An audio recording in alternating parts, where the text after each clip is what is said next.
5 കൊല്ലം മുമ്പ് അവിടെ നിന്ന് ഇറങ്ങി പോകുന്നതല്ലേ. പക്ഷേ എന്നിട്ടും 5 കൊല്ലം കഴിയുമ്പോൾ നിയമസഭയിൽ പിണറായി വിജയൻ ഇത് പറയുമ്പോൾ അയാളുടെ കണ്ണുകളിൽ ഞാൻ ആ ഭയം കാണുന്നുണ്ട്. മനസ്സിലായില്ല നിങ്ങൾ? അല്ലെങ്കിൽ സഭയുടെ പുറത്തുള്ള എൻ്റെ പേര് അയാൾ പറയേണ്ട കാര്യമുണ്ടോ? പറയില്ലല്ലോ. ഞങ്ങൾ ചോദിക്കാനുള്ളത് ചോദിച്ചുകൊണ്ടേയിരിക്കും. സത്യത്തിൽ സലീം കുമാർ പറഞ്ഞ മാതിരി തെറ്റ് എൻ്റെ ഭാഗത്തുണ്ട്.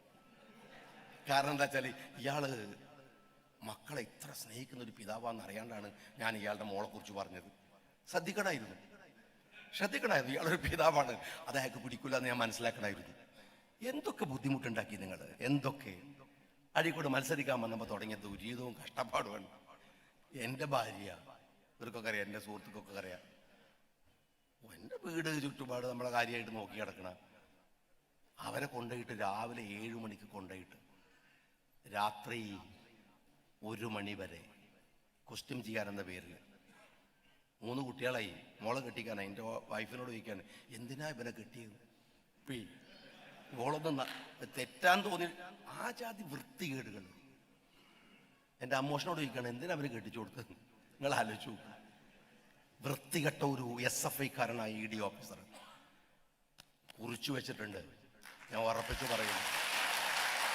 ഉറപ്പിച്ചു പറയുന്നു, ഒരു തെറ്റും ചെയ്യാതെ. നിങ്ങൾ വിചാരിച്ചെന്താ, പലരുടെയും കേസുകൾ കോടതിയിൽ കയറി ഇറങ്ങി കളിക്കുകയാണ്. പക്ഷേ നിങ്ങളെപ്പോലുള്ള ഒരു താല്പര്യമില്ലാത്ത 10,000-കണക്കിന് പ്രവർത്തകരുടെ പ്രാർത്ഥന കൊണ്ടാണ് കോടതിയുടെ മണ്ണിൽ നിന്ന് ഇറങ്ങി പോകുന്നത്. ചിലർ കണ്ണ് നിറച്ചിട്ട് പറയാറുണ്ട്, അമ്പലത്തിൽ പൂജ നടത്തിയിട്ട് എന്നെ വിളിച്ച ആളുകളുണ്ട്, മെനഞ്ഞാന്ന് പോലും. ഒന്നും പേടിക്കണ്ടടാ, പ്രശ്നമില്ല, ബേജാറാവണ്ട. ED ആണ് ഒഴിവാക്കിയത് കേസ്.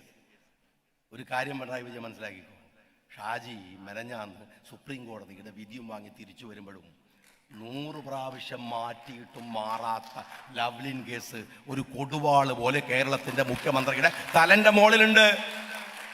ഞാൻ ഇറങ്ങി പോകുന്നത്